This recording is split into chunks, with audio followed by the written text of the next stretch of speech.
A young boy stands beneath a star-filled sky. His eyes are wide with wonder, his heart racing with excitement. He has just had a dream, a vision unlike any other. 11 stars, the sun and the moon, all bowing before him. Confused but exhilarated, Yusuf rushes to his father, Prophet Jacob, to share his vision. "Oh, my father, I have seen 11 stars, and the sun and the moon. I saw them prostrating to me." Yaqub's face changes. He recognizes this is no ordinary dream. It's a divine message, a sign that Yusuf is destined for greatness. But greatness comes with trials, and Yaqub knows the dangers that lie ahead. "My dear son, do not tell your brothers about this dream, lest they plot against you. Indeed, Satan is a sworn enemy of man. But sometime, destiny cannot be avoided. Jealousy is a poison, and Yusuf's brothers had already been infected. To them, Yusuf was the favored one, the golden child, the father's favorite. And so, they made a plan. One day they approached their father with fake enthusiasm. "Oh, our father, let Yusuf come with us tomorrow to play and enjoy himself." Yaqub hesitated. He knew something wasn't right. "It worries me that you will be careless, and a wolf may devour him." The brothers insisted. They begged. They convinced him. And at last, Yaqub agreed. But as soon as they were far away from home, the mask of brotherhood dropped. They turned to Yusuf with cold, hardened faces. He wasn't their brother anymore. He was an obstacle. "Let's kill him." "No! Let's throw him in a well instead. A traveler will find him and take him far away from here." And just like that, they ripped away his innocence and cast him into the darkness of the well. Imagine it, a young child shivering, alone, abandoned in a pit of despair. But as he fell, a voice whispered in his heart, "Do not fear, Yusuf. A day will come when you will remind them of this, while they do not recognize you." That day would come, but not yet. The brothers returned home, crocodile tears streaming down their faces. They held up his blood-stained shirt, a lie woven in deception. "A wolf devoured him, father. We searched, but we could not save him." But Yaqub was not fooled. "Your souls have enticed you to something evil," he said, sorrow gripping his heart. But instead of anger, he turned to patience. "Beautiful patience, and Allah's help is sought against what you describe." Meanwhile, far away, a caravan passed by. A traveler let down his bucket into the well, expecting water. But when he pulled it up, there was a boy. Aha, what a good find! But their excitement was not kindness.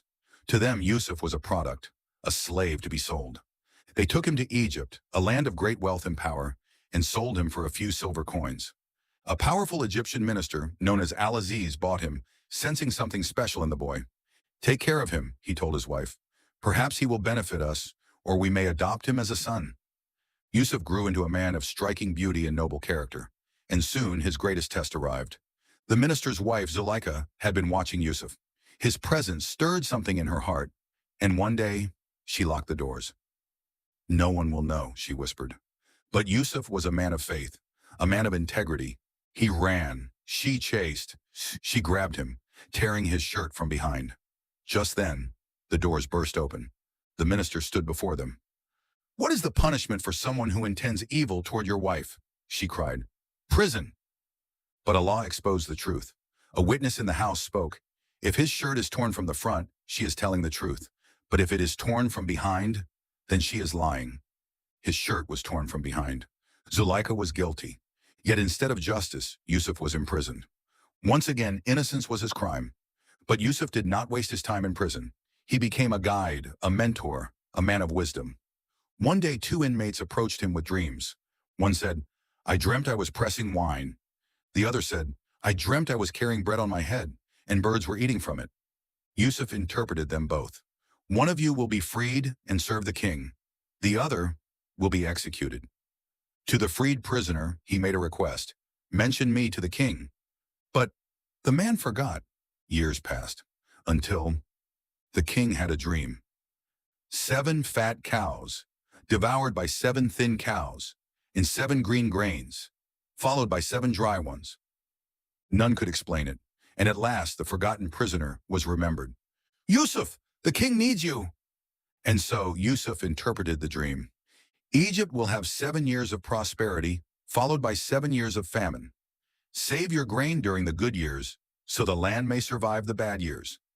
Impressed, the king made Yusuf the minister of finance. The forgotten prisoner had become Egypt's most powerful man. Then, the famine struck. And one day a group of travelers came to Egypt, seeking food, his brothers. They did not recognize him. He tested them, he watched them, and then he revealed himself. I am Yusuf, and this is my brother, Binyamin. Their hearts stopped. He could have taken revenge. Instead, he forgave them. He brought them to Egypt. He brought his father. And then, the final miracle happened. His parents and 11 brothers bowed before him.